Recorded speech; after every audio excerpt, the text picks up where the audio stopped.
sacerdotes, concelebrantes y diácono, queridos seminaristas, queridos hermanos y hermanas.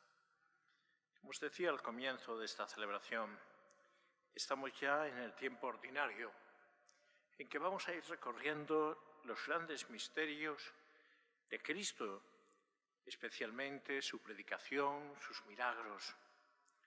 Hemos dejado atrás, en este año ya comenzado con el Adviento, esas manifestaciones del Señor. Nos preparábamos para la manifestación en la Navidad, en la humildad de nuestra carne, en nuestra pequeñez, en nuestra debilidad, del Verbo que se ha hecho carne, asumiendo nuestra naturaleza, haciéndose igual a nosotros, excepto en el pecado, asumiendo nuestra realidad para redimirla, para hacernos hijos e hijas de Dios, mediante el misterio pascual. Después hemos vivido esa manifestación de Dios a los pueblos gentiles en la figura de los magos, de aquellos buscadores de Dios que se encuentran esa paradoja cristiana con un niño en el pesebre, con María, la madre de Jesús, y le adoran y le ofrecen sus dones.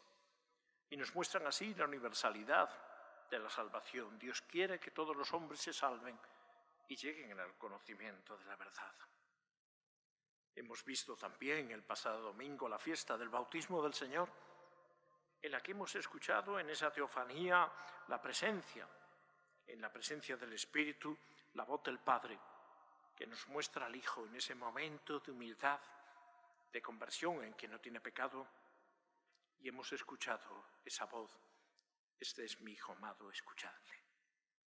Y hoy, en estas escenas que nos traen la palabra de Dios, por una parte, el texto del profeta Isaías, que se dirige a Jerusalén, a la que considera desposada con Dios. Es el símbolo de Israel, es el resumen del pueblo escogido, la ciudad de Jerusalén, Sion. Hacia ella confluye toda la plegaria y toda la vida religiosa del pueblo elegido. El pueblo elegido que se considera el pueblo de la alianza, con quien Dios establece una especial relación de amor, y esa relación de amor hoy nos la muestra el profeta. Ya no te llamarán abandonada ni a tu tierra devastada, te llamarán mi predilecta, y a tu tierra desposada, porque el Señor te prefiere a ti y tu tierra tendrá un esposo. Nos muestra así el amor de Dios a su pueblo como el amor de un esposo a su esposa. Pero hemos visto también en el texto evangélico, con esa presencia santificadora de Jesús en las bodas de Caná, mostrándose realidad humana y elevándola a la dignidad de sacramento, pero que ya no es imagen del esposo que ama a su esposa, sino del amor de Cristo a su Iglesia. Y ese es el matrimonio cristiano. El desposorio cristiano es el amor de Cristo a su Iglesia. La presenta ante sí sin mancha ni arruga, nada semejante, nos dice el apóstol. La Iglesia es la esposa de Cristo. La Iglesia es misterio. La confesamos también en el credo y exige de nosotros una actitud de fe para interpretar a la Iglesia, para no verla solo en clave humana, con nuestras debilidades que son innegables y manifiestas, como eran también las debilidades y los defectos de los propios apóstoles de Jesús. Pero esta Iglesia, el nuevo pueblo de Dios, la nueva Jerusalén, que se encamina hacia la plenitud y que marcha en la historia, y que el apóstol nos dice que está llena de carismas puestos al servicio de todos, como hemos escuchado en la segunda lectura, tomada de la primera Corintios. Hay diversidad de dones, pero un único espíritu. Hay diversidad de ministerios, pero un solo servicio, el servicio al bien común. Y eso es la Iglesia.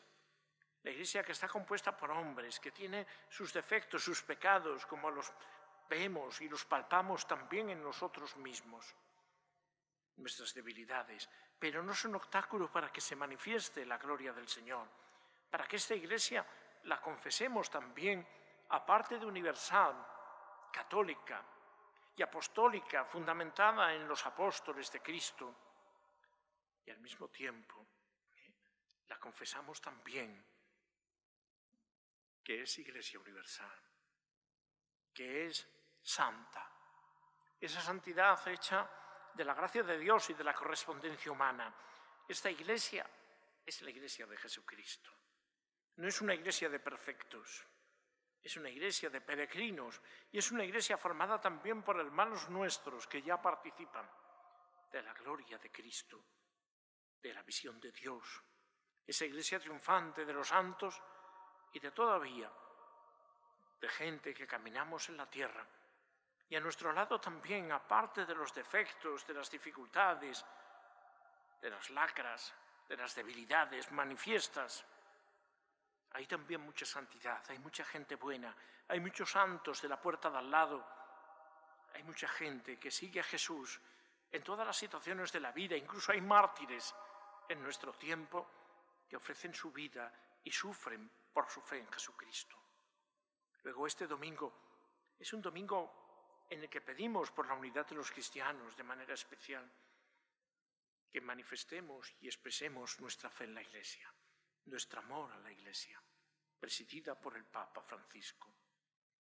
Pero, queridos hermanos, también en este día, esta imagen de la Iglesia, cuerpo de Cristo, esposa de Cristo, esta Iglesia nuestra, también hoy acude a María.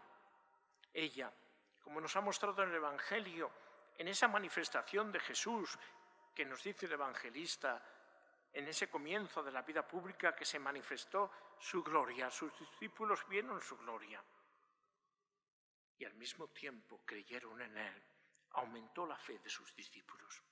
De eso se trata, queridos amigos, que a lo largo del año litúrgico vayamos pidiéndole al Señor que aumente nuestra fe, que siguiendo sus enseñanzas vividas en nuestra vida ordinaria, nosotros aumentemos la fe en el Señor Jesús y la manifestemos con nuestras obras.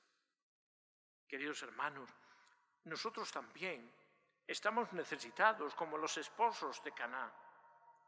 Y la Virgen es nuestra intercesora, ella es la omnipotencia suplicante. Ella acude a Jesús porque está sirviendo, porque se percata de que lo iban a pasar mal aquellos esposos, precisamente el día de sus desposorios, cuando faltaba el vino, elemento esencial de la fiesta. No tienen vino, le dice Jesús. Y Jesús le contesta, ¿qué nos va a nosotros? Le viene a decir. Pero Jesús hará lo que le dice la Virgen. Y por eso la Virgen no necesita más que dirigirse a los criados y decirle, haced lo que os diga. Como resuena también en este domingo en nosotros esas palabras de la teofanía del bautismo de Jesús. Escuchadle, este es mi Hijo amado. A nosotros se nos dice hoy por parte de María, haced lo que os diga. Y también nosotros, en el agua incolora, inodora, insípida de nuestra vida muchas veces, de nuestros días iguales, de nuestros defectos, de nuestra debilidad, el Señor puede hacernos cambiar. El Señor puede producir el milagro de hacernos mejores, de hacernos santos. Pero tenemos que poner de nuestra parte, aunque sea el agua solo, aunque sean esos pocos panes y esos pocos peces, para que Él obre el milagro. Pero el Señor ha querido necesitar de la colaboración nuestra para que vivamos lo que San Agustín dice, Dios que te creó sin contar contigo, no te salvará sin contar contigo. Que al menos pongamos algo de nuestra parte, con la colaboración de nuestro amor, de nuestra voluntad, rendido ante el Señor. Y se producirá ese milagro cada día de ir siguiéndole en su camino, de ir siendo santos. Él no ha venido a llamar a los justos, sino a los pecadores. Y no tienen necesidad de médicos, los sanos, nos ha dicho, sino los enfermos. O sea, nosotros. Queridos amigos, al iniciar el tiempo ordinario, tomemos el camino cristiano, acudamos a Santa María, como lo hace el pueblo cristiano desde siglos. Jamás se ha oído decir, dice la vieja oración cristiana, que ninguno de los que han acudido a vos, implorando vuestro auxilio y reclamando vuestro socorro, haya sido abandonado de vos. Animado con esta confianza, a vos también acudo, oh Madre gloriosa y bendita. Esa tiene que ser nuestra actitud, y ella hará Que Cristo obre el milagro continuado de hacernos que nos parezcamos más a Él. Que los dones que ha puesto en nosotros los sepamos vivir en la Iglesia, poniéndolos al servicio de los demás, amando a esta Iglesia esposa de Cristo, que es la nueva Jerusalén, la que aquí ya ha iniciado el camino y que lo completará en la Jerusalén del cielo junto al Señor y a nuestros hermanos que nos preceden en la fe. Acudamos con esta confianza y pidamos por la paz en el mundo. Hoy la oración colecta, le hemos dicho en ella al Señor: oh Dios, que gobiernas a una vez tierra y cielo, escucha nuestra oración y concede a nuestros días la paz. Estamos necesitados, queridos hermanos, de la paz en el mundo, de la paz en medio de las guerras abiertas, la paz en nuestros corazones, de la paz y la concordia en nuestro país para que cese la polarización, los enfrentamientos, no físicos, pero sí de desconfianzas, sí de un clima social de enfrentamiento que hace ver en los adversarios legítimos en esa pluralidad que hay y necesita la sociedad, los hace ver como enemigos cuando no es así, porque todos formamos un solo pueblo, llamados a vivir en el bien común, que así sea.